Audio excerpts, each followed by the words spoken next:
श्री गणेशाय नमः। गुरु देवाय नमः। दिनांक 28/7/2025। परिचय पत्र। मेरा पूरा नाम विमल सरसबाई रामलाल बागरे उर्फ विमल दिलीप राठौड़। मैं यह ग्रंथ लिखना आरंभ कर रही हूँ। यह ग्रंथ लिखने का मुख्य उद्देश्य सत्ययुग की स्थापना।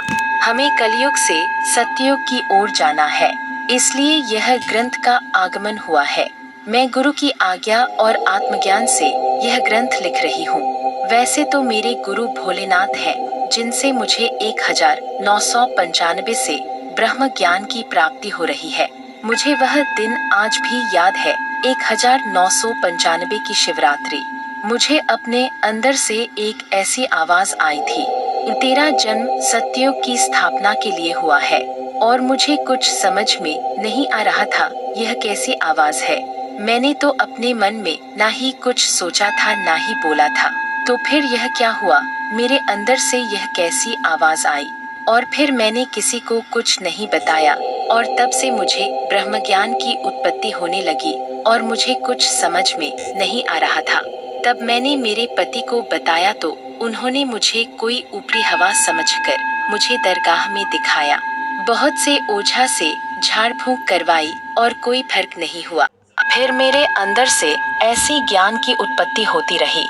यह तो ऐसी बात हुई, एक मृग के अंदर से कस्तूरी फूटती है और वह उसकी खुशबू को पूरे जंगल में खोजती है।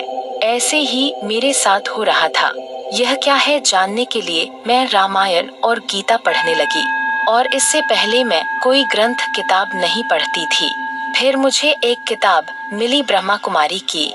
उससे मुझे पता चला यह तो ब्रह्म ज्ञान है। मैंने अपनी माँ से बताया।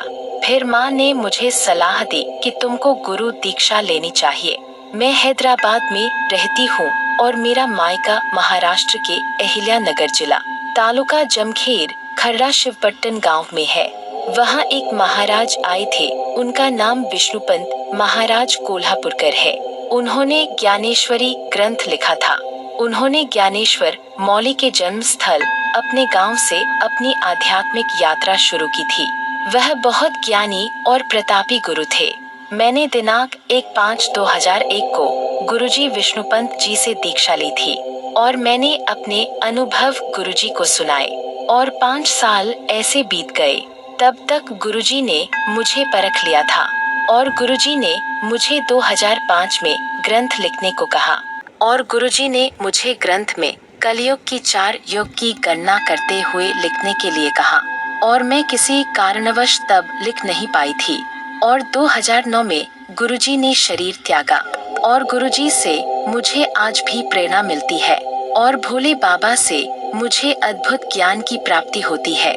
और एक मेरे दामाद हैं, यह नाथ पंथ के महंत हैं। एक बार उनके सपने में भी आया कि मुझे एक ग्रंथ लिखना है, और मेरे दामाद ने मुझे सपना कहते हुए ग्रंथ लिखने को कहा, और मैंने उन्हें भी टाल दिया। और बागेश्वर धाम धीरेन्द्र कृष्ण शास्त्री मेरे सपने में आए थे।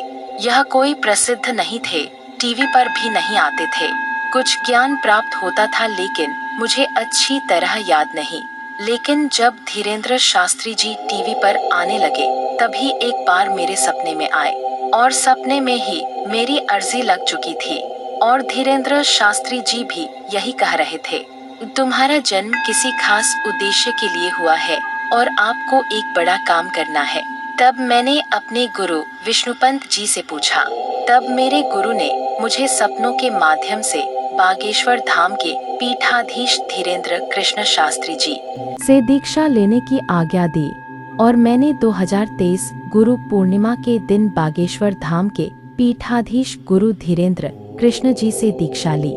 और इसके पीछे भी एक रोचक कथा है। अब मैं लिखूंगी तो बहुत ज्यादा हो जाएगा, और फिर मैंने सोचा ग्रंथ तो लिखना है, लेकिन कैसे लिखूं? मैंने कभी लिखा नहीं है, कहाँ से शुरू करूं? कैसे लिखते हैं? फिर मैं मेरे दामाद के पास गई, जो नाथ पंथ के महंत हैं, और यह भी बहुत प्रतापी है। मैंने अपने दामाद जी से बताया, क्या करूं, कैसे लिखूं ग्रंथ? तब उन्होंने मेरे माथे पर अपनी उंगलियों से जोर से दबाया और कहा, अब लिखो। तब मेरे समझ में कुछ नहीं आ रहा था, और फिर अचानक मुझे लिखने की प्रेरणा होने लगी।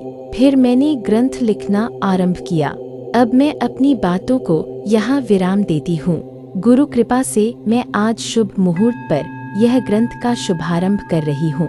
धन्यवाद।